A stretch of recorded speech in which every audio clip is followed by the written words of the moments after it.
Posisi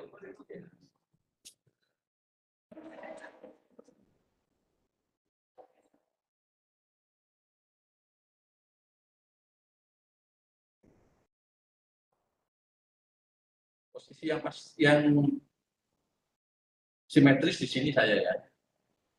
Bisa diatur, Pak. Kalau misalnya saya ke sana, diikuti gitu. Insya Allah bisa, Pak. Karena soalnya nggak bisa menang aku ngajar itu. Nggak bisa di satu tempat, harus jalan-jalan, gerak gitu ya. Ya orang dinamis ya. Oh ya, di rumah harus memaklumi ya. Bismillahirrahmanirrahim. Selamat pagi. Assalamualaikum warahmatullahi wabarakatuh. Waalaikumsalam warahmatullahi wabarakatuh. Assalamualaikum warahmatullahi wabarakatuh. Nah, bertemu dengan saya, Pak Nur Hidayat. Mungkin sebagian kecil aja yang tahu saya. Tahu dalam arti tidak pernah bertatap muka di kelas, karena memang saya belum pernah masuk di kelas kalian, kelas 10, kelas 11 nggak pernah ketemu. Ya, untuk teman-teman yang ada di rumah, selamat ketemu lagi ya dengan saya. Jadi dari pertama saya masuk, sementara tidak pakai aplikasi dulu, kita memanfaatkan 1 jam ini untuk saling mengenal gitu ya. Baik mengenal pribadi saya, pribadi kalian, maupun mengenal mapelnya, mapel bahasa Indonesia. Kalian sudah saling mengenal? Sudah. Saya lagi sebutkan teman-teman yang di garis belakang semua yang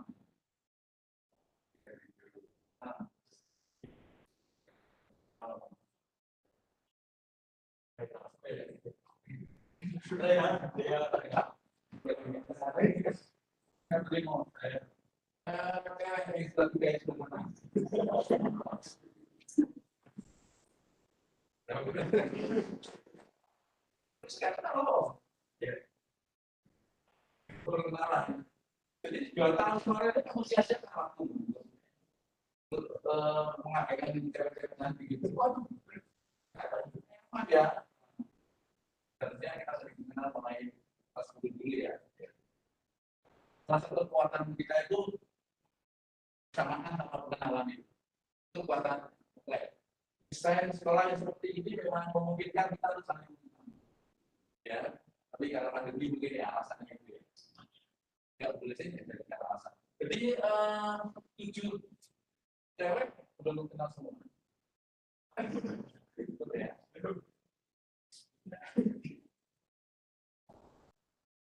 Oh iya, tapi siapa namanya lupa? Lupa tanya. Alfadi. Ya. Nah, kalau yang ini Mbak siapa? Natalia. Natalia Sima. Sama punya asosiasi dengan Alfadi. Dari 7 cowok pas ini yang tidak tahu namanya. Jujur saja. Jujur. Yang lagi ya. Kenapa?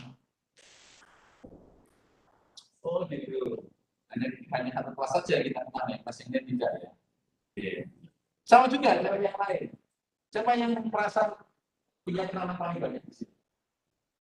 Oke.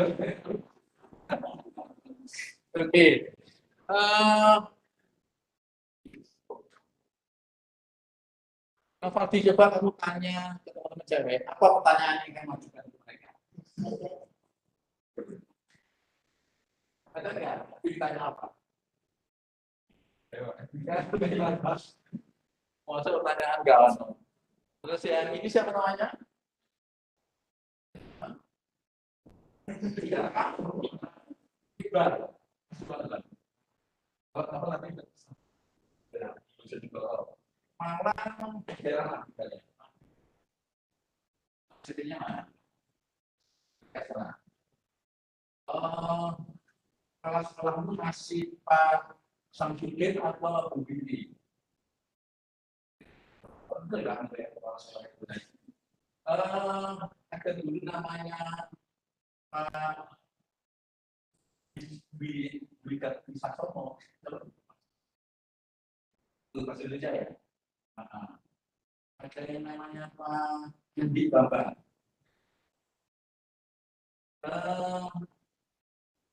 Apa yang kamu tanyakan? Spontan ada tanyakan.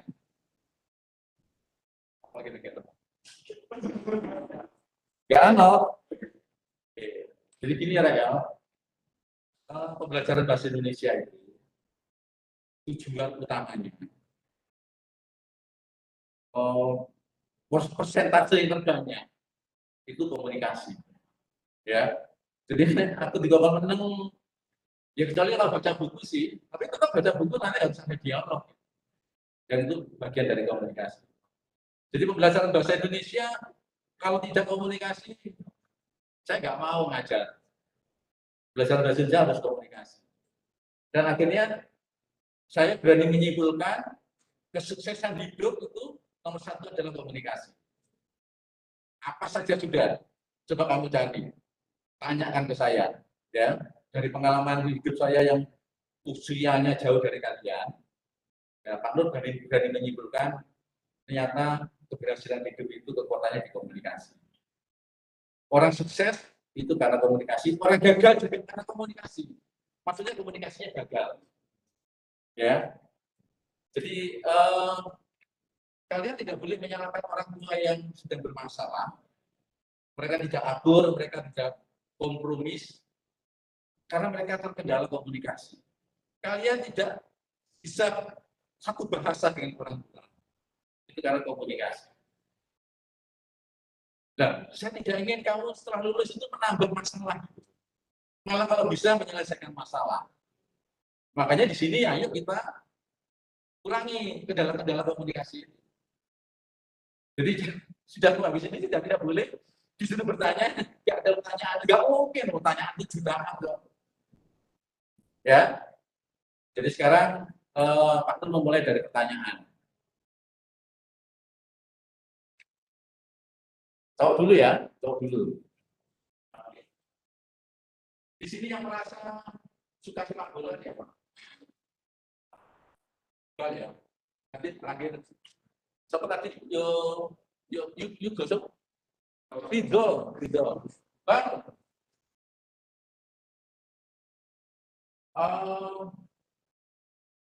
apakah kamu yakin PSG ya, Paris Saint-Germain itu dengan kumpulan pemain terbaik itu bisa menjuarai liga lokal sekaligus punya kemungkinan menjuarai Liga Champions?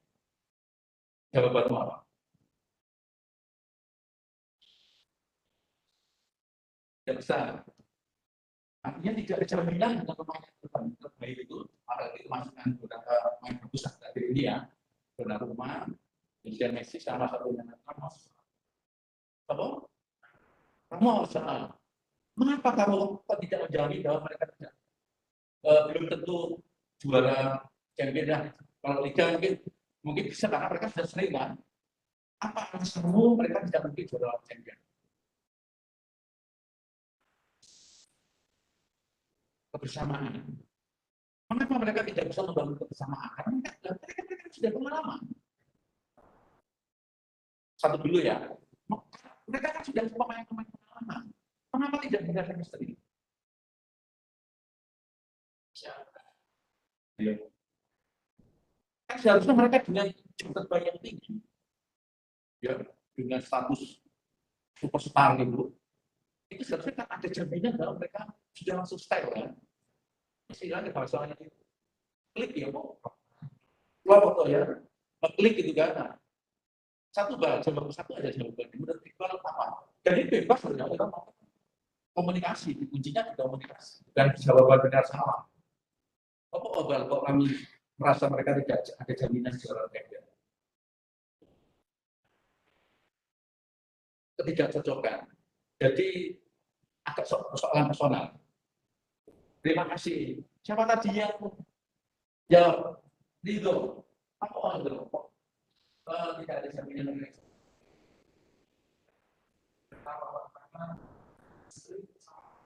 Biasanya kalau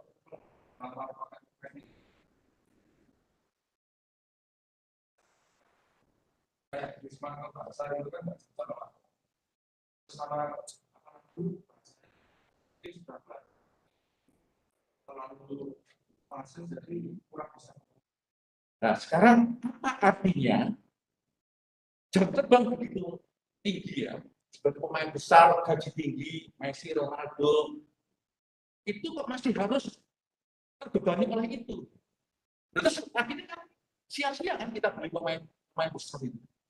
Kontrak tuh dengan harga mahal, kamu nggak bisa langsung klub dengan pemain dan tidak ada jaminan untuk.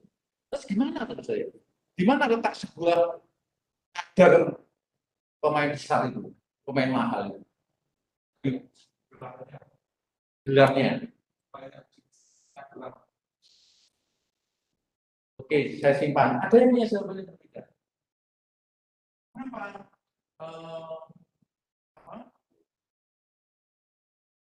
Bidang-bidang besar tidak bisa langsung setel dan langsung bisa menjamin sebuah klub itu menjuarai kejuaraan tinggi ya, kalau champion ya. Ada jawaban yang berbeda? Tidak ada. Siapa yang cewek yang ngerti masalah sepak bola?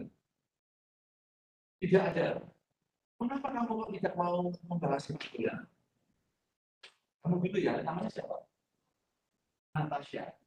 Natasha, kenapa kamu kok tidak mau membahas sepak bola? Tidak suka. Oke. Berikutnya yang berapa? Soalnya dia suka sepak bola juga. Dan akhirnya dia mau membahas. Ya.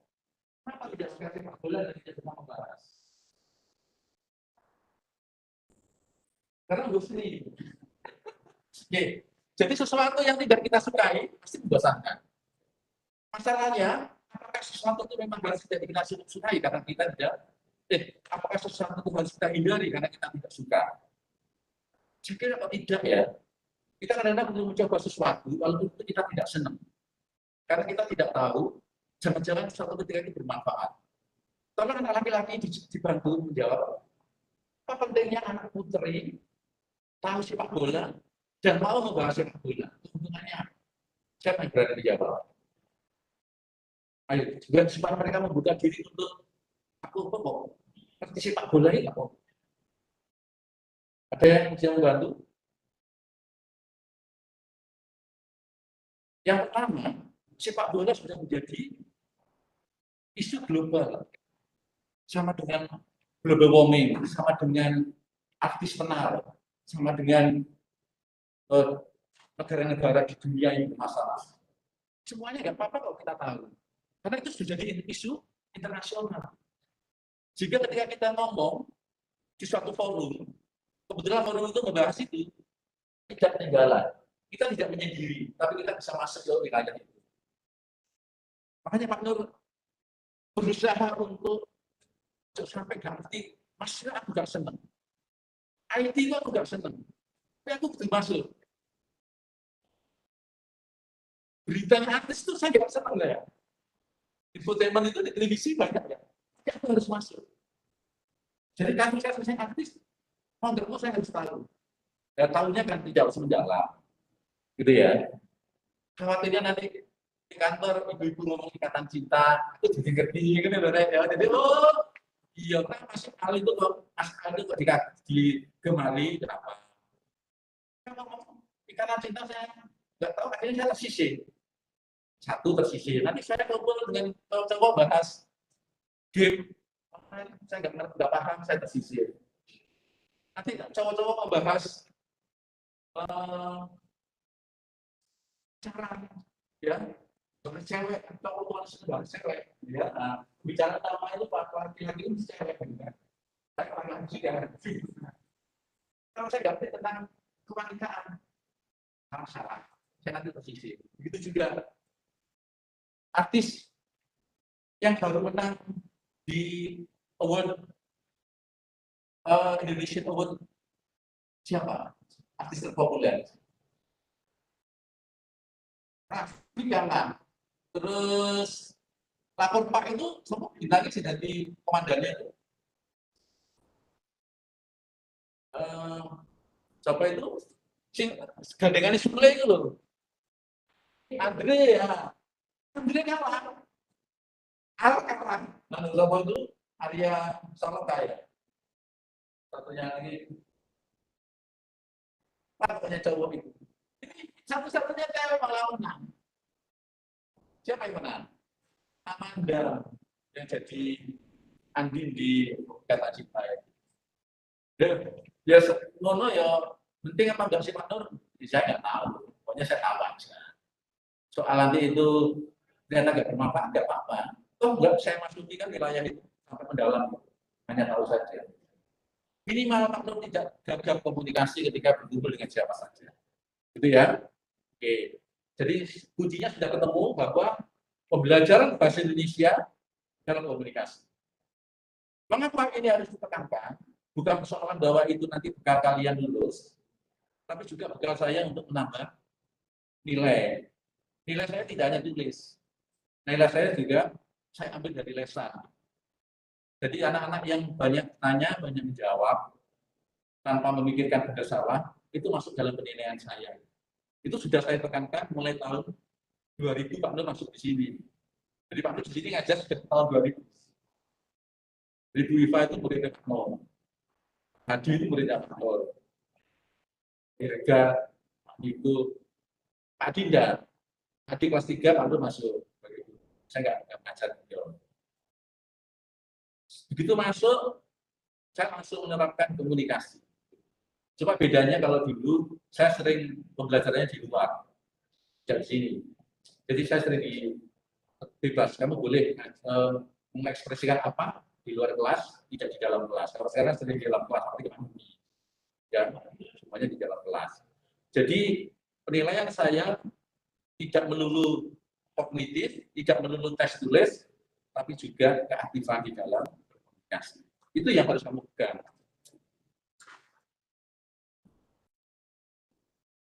Dasar belajar bahasa Indonesia didasarkan pada teks.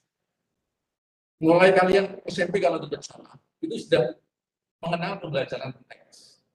Ya, sudah tidak seperti dulu sebelum kamu kakak kelasmu yang waktu itu SMA belum ada pembelajaran teks. Setelah K13 itu adalah teks.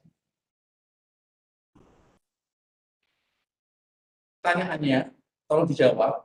Mengapa bahasa Indonesia kok mendasarkan pembelajarannya pada teks? Aku juga belajar teks. Kelas 10 dulu ada teks MHU, eksposisi, anekdot, hikayat. Kelas 2 ada cerpen, ada ceramah, ada resensi. Yang 12 ini sih katanya teksnya surat penamakan. Kecil ya, bukan namanya orang. Surat editorial dan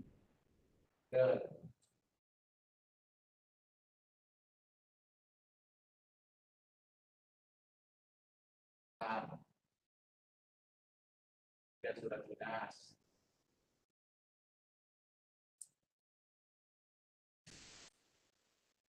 Pertanyaannya tolong dijawab. Mengapa kok mempelajari teks? Boleh singkat, boleh panjang. Silakan.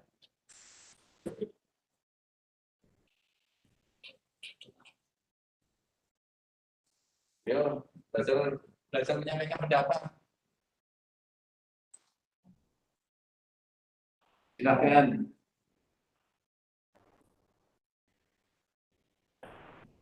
Secara tertulis. Kasih namanya Noval. Rehan.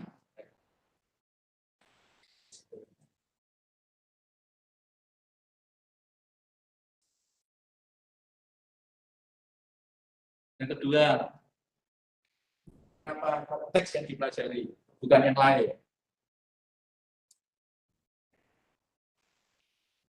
Karena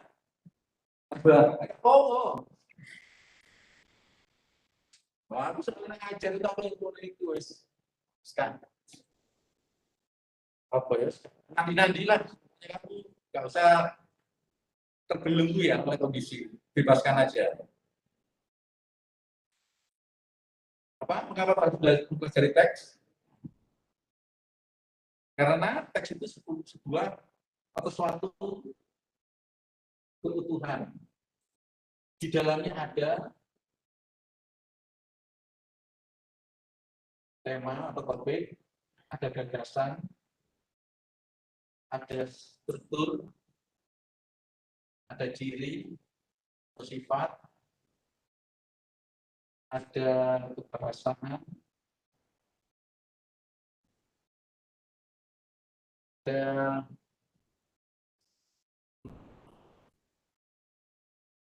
unsur mungkin ya, sudah dilengkapi semuanya, masuk semuanya. Selama ini guru bahasa Indonesia dari kurikulum yang lama itu hanya mengajarkan tema gitu saja. Setelah itu mengajarkan kebahasaan. Kok malah 70% itu guru bahasa Indonesia itu mengajar kebahasaan. Dan itu kesalahan besar. Dianggap salah besar itu dulu. Zaman saya SMP sampai saya jadi guru tahun ya 2000 sekian lah, 2024. Itu guru-guru bahasa Indonesia salah kaprah. Tapi memang mereka memang disuruh pemerintah seperti itu sih. Jadi 70% itu ngajar kebahasaan.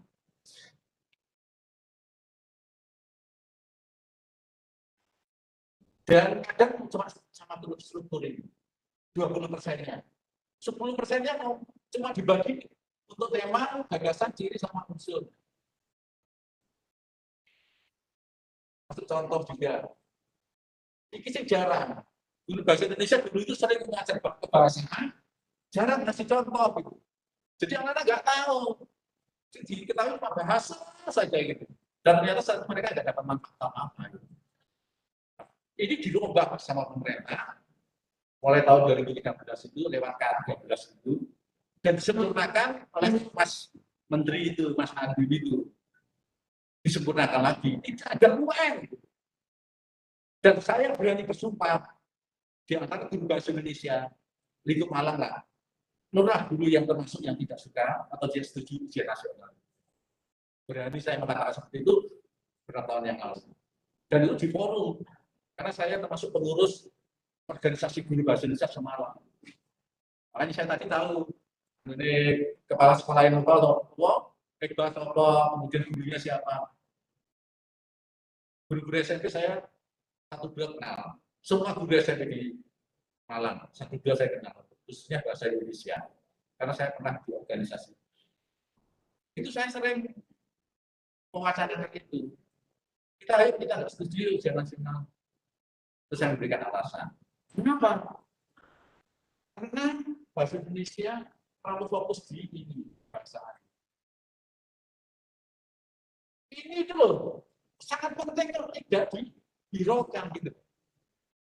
Salah satu yang paling penting dari sebuah tulisan itu adalah gagasan. Ya, saya nggak mau ngomong gagasan hebat dunia lah. Ya, yang akhirnya Bill Gates, kemudian pendiri Apple, sampai ke karya-karya industri dan IT, saya terlalu besar itu. Untuk tulisan, siapa yang berani menggagas punya gagasan besar dari segi penulisan untuk lingkup Indonesia? Tolong sebutkan. Siapa penulis Indonesia yang punya gagasan besar?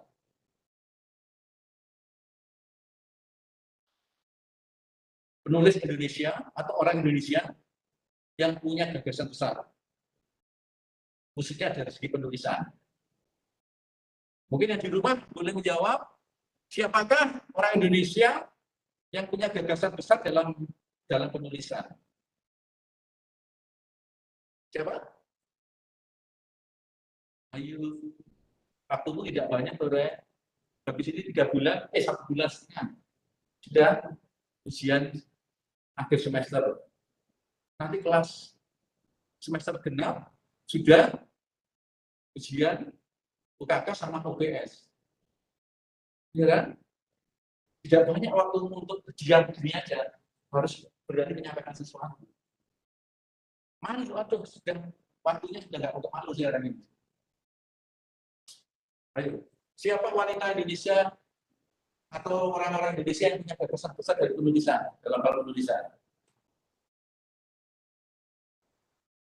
Terima kasih ya Allah. Sama jawab. Namanya Sabrina. Ya mau ini aja sih orang. Sabrina.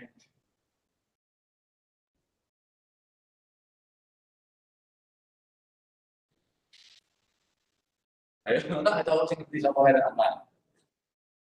Dia salah satu penyair besar Indonesia, disebut sebagai bapak pelopor puisi bebas Indonesia.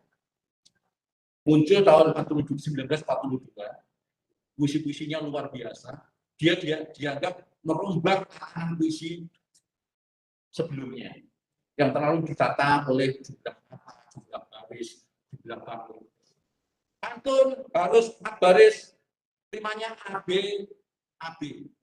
1 baris 4 kata, 1 bait 4 baris, 2 baris sampiran, 2 baris isi. Kemumu di dalam semak, jatuh melayang sekarangnya. Mesti ilmu tinggi tegak, tidak sembahyang apa gunanya. Kudu kaya ngono pantun itu. Berburu ke padang datar, mendapat rusa berlangkah. Berburu ke padang ajar, bagai bunga kembang ajaib. Itu terlalu ditata semuanya. Kayak nomor gak seneng itu. Sudah saya kepingin bebas dengan puisi itu.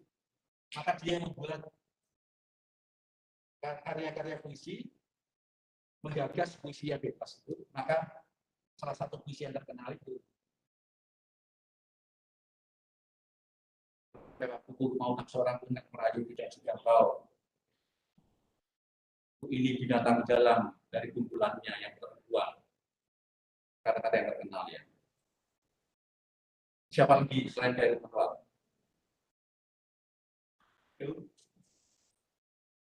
Terus ribuan orang Indonesia baru 1 lah. Kesian ya tokoh-tokoh besar itu dilupakan oleh generasi sekarang. Sekarang sudah tidak ingat pahlawan-pahlawan besar itu. Bagaimana kita bisa meneruskan gagasan mereka kalau kita tidak ingat mereka? Kesian sekali mereka itu. Ayo terus sebutkan. Selain dari Anwar, siapa lagi contoh? Ayo Rek, sebutkan Rek. Buktikan kalau kita ingat ada jasa-jasa mereka. Yes. Kenapa dong? Saya Indonesia kan kenapa? Tolong sebutkan. Please ya di rumah. Ayo. Siapa penggagas punya pikiran-pikiran besar akan Indonesia?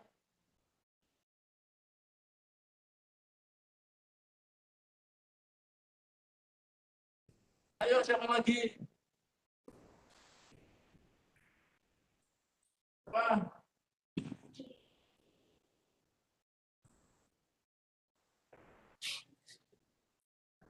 Siapa lagi yang mau lagi? Muhammad Yamin, Allah, benar.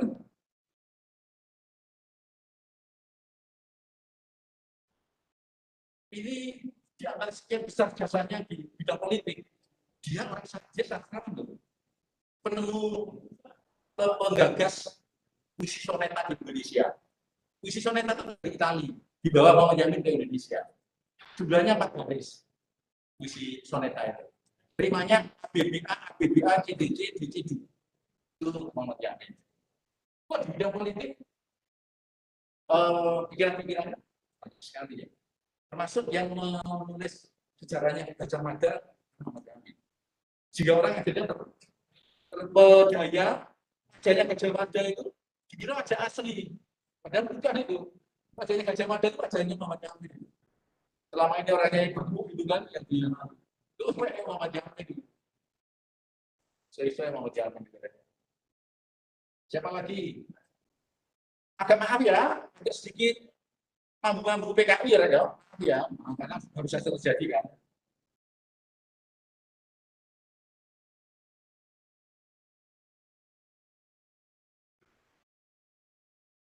Dia ketua Lekra, Lembaga Kebudayaan Rakyat, organisasi di bawah PKI. Jadi PKI itu punya organisasi yang sangat menggurita. Yang ada organisasi wanita, ada budaya, ada seni, ada. Ini yang mempelai Lekra, Lembaga Kebudayaan Rakyat. Salah satu, dia novelis, tulisannya banyak sebenarnya, tapi dia dikenal sebagai novelis.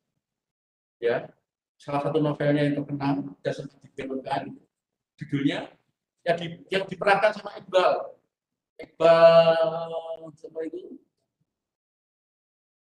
apa itu ini film remaja Dilan, perankan Dilan ilegal filmnya. Karyanya Pramudia yang memerankan Iqbal, dia di situ namanya Ginkel. Pribumi yang dikesampingkan oleh Belanda. Ya Allah, sebenarnya alhamdulillah, terima kasih. Bumi manusia. Di sini diajarkan Pramudia tentang feodalisme. Jadi orang Jawa yang dulu kalau begini itu, atau orang tuanya itu, kan, sama Pramudia ini. Bisa ngomong itu feodal kayak Belanda itu. Wah, akhirnya Pramudia ditentang banyak orang. Dia dianggap pengikut sosialis. Sosialis itu kan memang cirinya komunis kan, negara komunis kan. Dan dia di penjara, zamannya Pak Harto dia di penjara. Dan bukunya dilarang. Nah, di saat buku dilarang itu tidak boleh beredar, Anda mengedarkan buku itu. Saya punya bukunya, karena saya punya saudara hakim tinggi yang menyita buku-buku itu. Saya waktu ke rumahnya, bukunya saya ambil, saya minta. Akhirnya saya karena dulu Pak Nur sastrawan ya, kelompok sastrawan, saya dulu kuliah di UM, saya merasa mewakili sastra dulu itu malah sebar-sebarkan. Kalau disembunyikan malah menakutkan, biar mereka nggak penasaran. Sehingga mau sih mau dilarang, saya pinjamkan. Yang lengkap 5, satu lagi apa ya?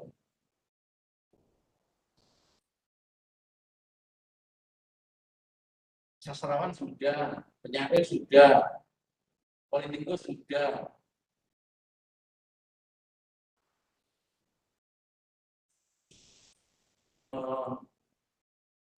Lagi ya, agamawan, buku-bukunya, gagasannya agama yang bagus siapa ya? Ya ada Gus Dur, ada, tapi yang paling heboh setelah ini.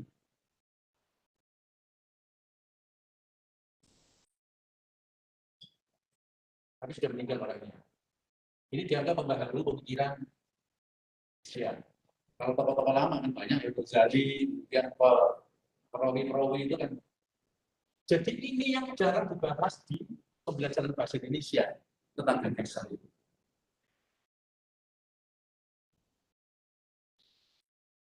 Makanya dulu waktu belajar bahasa, saya nggak mau membaca cerpen itu.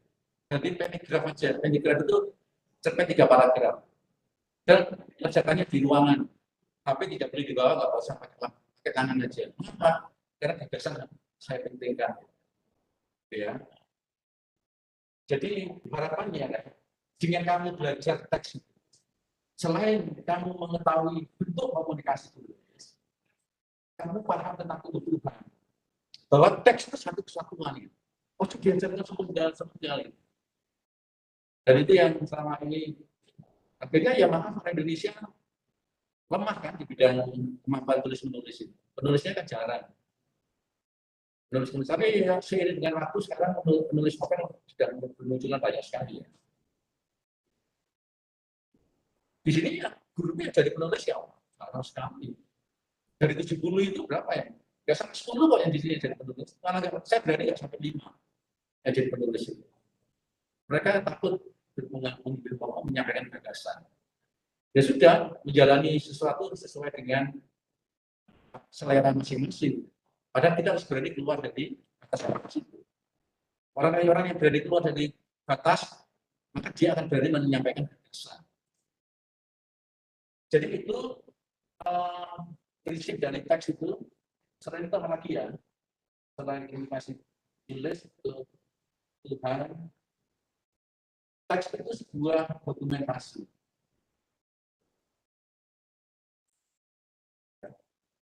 Apa yang ada di fakta diwujudkan dalam sebuah tulisan. Jadi akan terkenang sebagai sebuah dokumentasi. Dan nanti kalian akan menemukan selama kelas 12 ini 5 ini. Ya. Tapi kalau kamu boleh menawar, yang satu nggak bisa, nah itu boleh, nggak apa-apa. Nanti kamu mendalaminya di modul ya bisa. Di antara teman-teman yang sempat mendengar editorial, enggak? Siapa? Apa sih editorial? Belum ya? Nanti kita bahas lebih lanjut. Jadi kalau sudah ya, kamu mengenalnya di mana? Koran, betul. Jawa Pos itu halaman 4. Kompas halaman 6. Itu dari artikel. Artikel itu karya ilmiah, tapi bentuknya populer. Selama ini karya ilmiah itu bentuknya terlalu formal ya. Skripsi, makalah gitu. Nah, orang membaca malas gitu. Terus sama koran, kalau dibaca umum, didesain supaya dibaca jadilah artikel. Ya, Jawa Pos halaman 4 di rubrik opini. Iklan, nanti kita coba cari format pasti yang perlu dipelajari dari iklan itu apa sih? Pentingnya iklan itu apa sih? Kata kunci itu iklan itu apa sih sebenarnya? Mengapa iklan itu perlu dipelajari? Kata kunci dari iklan itu apa? Apa pentingnya iklan? Promosi atau apa? Atau pemasaran promosi. Kalau kita tidak pandai promosi, salah satunya lewat surat lamaran pekerjaan, kita tidak dapat kerja. Gitu. Itu Pak Nur daftar ke sini dulu. Pak Nur maaf dari sekolah pinggiran, madrasah pinggiran, gitu kan. Murid itu ada desa, dari keluarga ayah tidak begitu punya pekerjaan, ya kerja keras ibunya. Dan Pak Nur tinggal di situ sampai sekarang. Campur orang-orang itu. Jadi bapak itu semua nengannya raya-raya, dengan rumah, ya kerja ibunya gitu. Jadi di sana wanita lebih perkasa. Apa saja sudah, pembantu rumah tangga, pekerja pabrik, ya, sakit bukan macam-macam. Sing lanang nomor agak-agak. Malah anak sing tangga persis belakang rumah itu, aduh ayam sebenarnya. Watuan rambut itu. Tapi alhamdulillahnya baik. Ya, saya meninggalkan istri itu di rumah itu aman gitu ya. Nggak perlu apa. Jadi saya datang dari background sekolah seperti itu, datang ke situ saya agak, aduh, saya pernah telepon sekolah bertaraf nasional gitu kan. Saya datang itu agak debar itu aku melamar kerja di sini. Yang melamar hilang.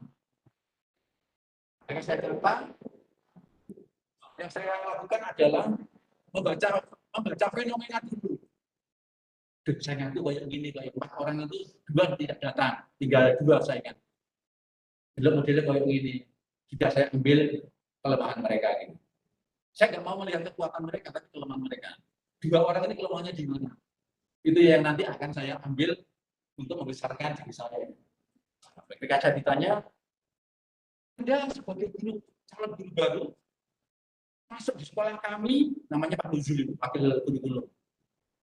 Sekolah ini sudah terlalu besar, sehingga sebenarnya nggak usah dibesarkan lagi. Ujian nasional sudah banyak nilainya 100. Anda ke sini mau apa? Coba aku ditambah di mono ya apa? Rasanya nih. Ya apa ini? Aduh, guru ngomong apa masih takut nih kayak gitu. Jadi Jadi yang diantam itu metalitakubisir. Dilalah ada satu yang saya itu merasa berjasa membesarkan mental saya itu.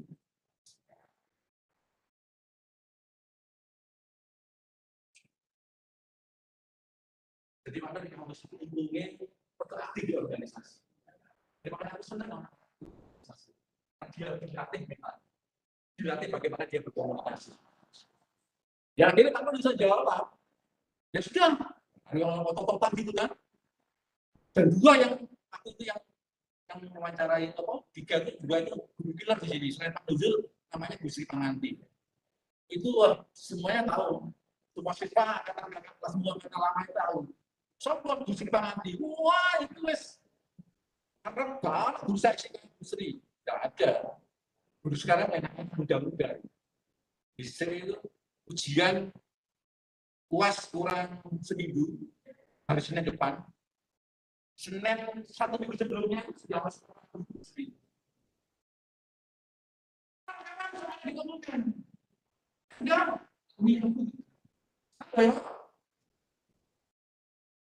Kayaknya istri mana? Warnanya luar biasa, disiplinnya luar biasa. Jadi salah satu yang menyebabkan sekolah ini punya karakter disiplin, salah satunya karakter disiplin. Itu yang mewawancari saya. Jadi sehingga saya menghadapi orang seperti ini harus punya kekuatan mental. Salah satu yang melatih saya kuat mental itu termasuk kemampuan komunikasi. Akhirnya saya disuruh nunggu, ya sudah, silakan pulang. Banyak-banyak baca doa ya. Nanti akan ada surat panggilan untuk diterima. Ya Pak, alhamdulillah akhirnya benar dapat surat. Terima resmi 1 Agustus saya 1 Agustus 2020 saya jadi guru di sini. Jadi itu mengapa iklan itu perlu diajarkan? Karena kita ada pandai berkomunikasi. Ya. Dan mau tidak mau kita harus jujur mengakui kalau kita berkiblat dari media massa. Di televisi itu iklan yang cenderung bagus, iklan apa? Iklan di televisi yang cenderung bagus, keren, bagus, bermakna, filosofis, sugestif. Pokoknya aku selalu lah sama iklan itu. Tebakannya, karena aku bisa baca iklan kalau ya. Cenderung bagus, lama, biasanya dia mahal. Lama kan? Selain itu, ayam apa? Iklan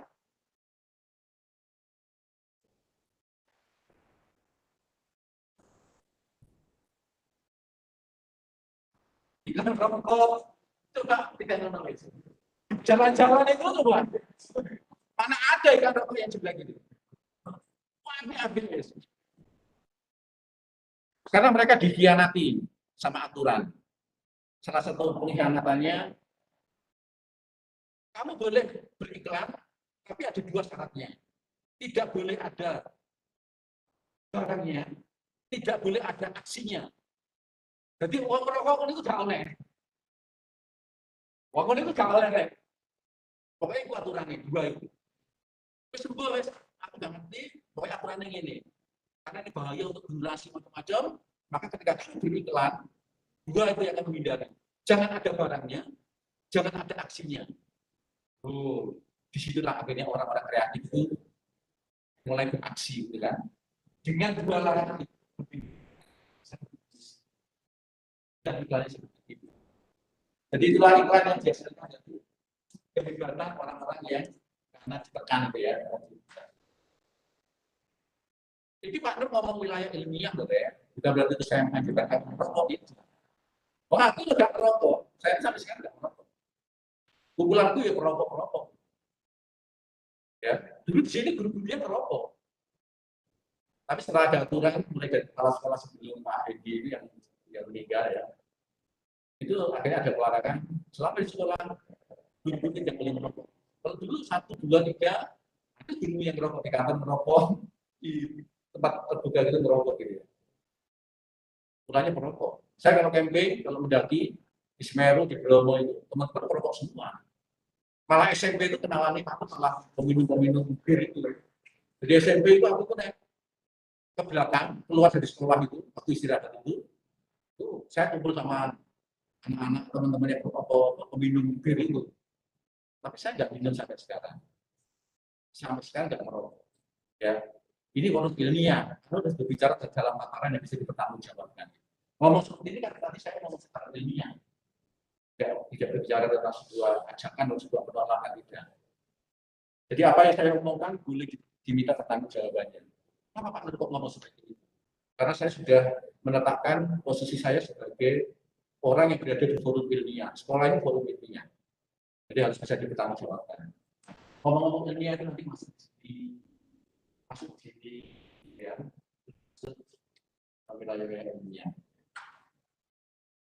Karena saya punya batas kecapean kalau berbicara, maka saya berarti menunggu yang nanti bicara, gitu ya.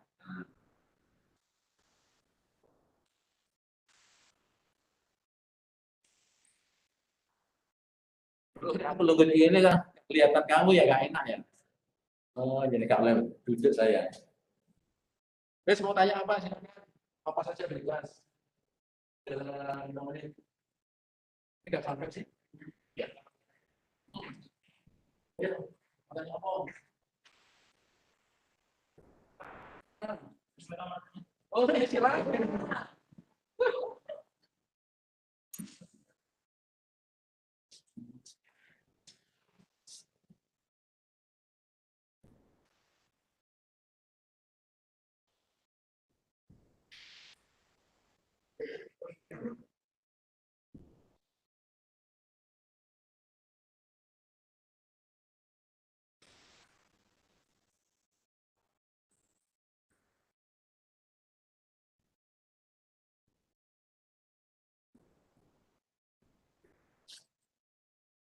Urusan presensi kalian aja ya, kamu nggak usah ikut-ikut ya. Apalagi tadi guru pertama sudah presensi ya. Jadi kamu nggak usah terlalu lama. Saya lebih suka malah mendata nama yang aktif aja gitu. Saya tunggu itu. Yang di rumah, yang daring, apakah ada yang bertanya? Silakan. Apa ae wis takon wis gak opo. Kamu sahabat ya di sini ya. Bukan lawan. Bukan orang yang harus dihindari ya. Permisi, Pak. Oh ya. Itu tulisan yang di samping kirinya teks nggak kelihatan, Pak. Mau nyatet. Oh, kiri Yang di samping ini, kiri.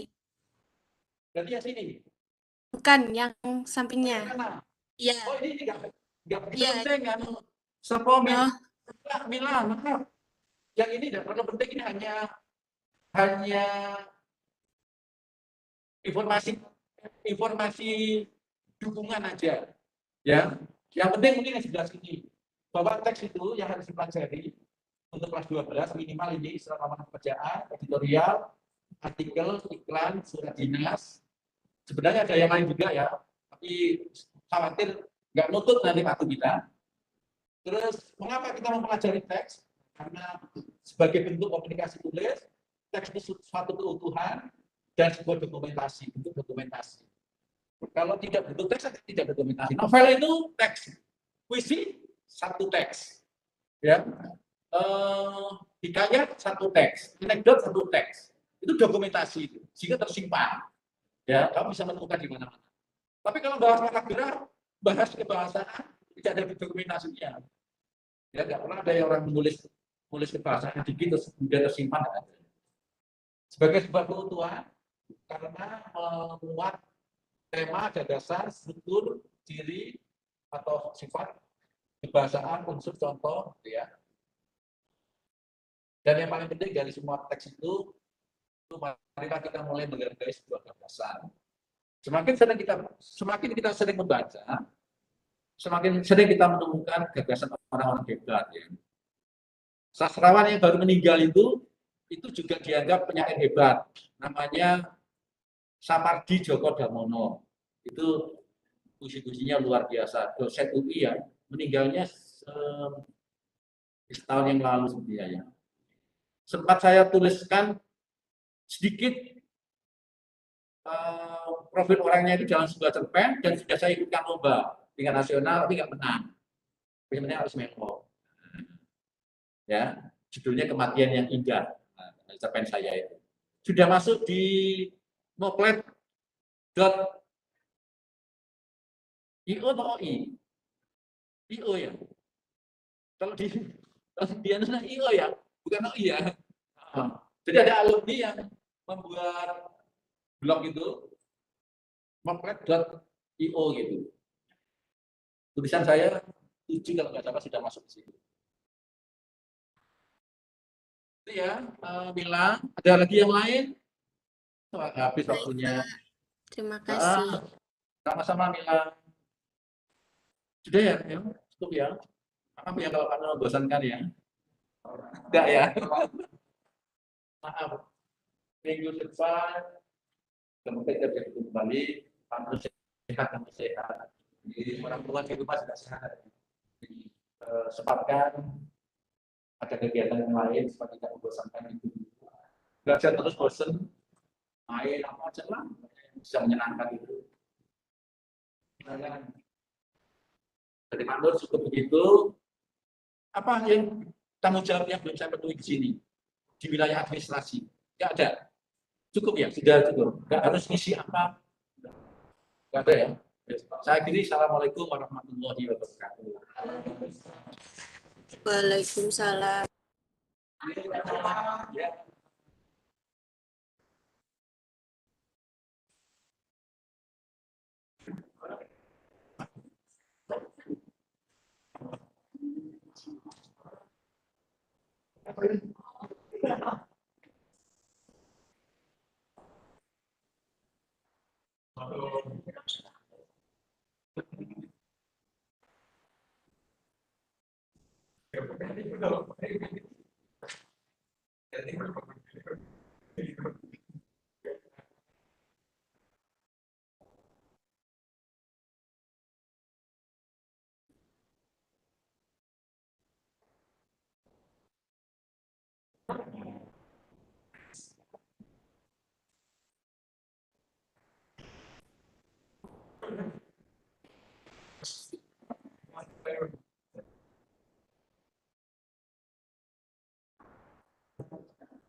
Bisa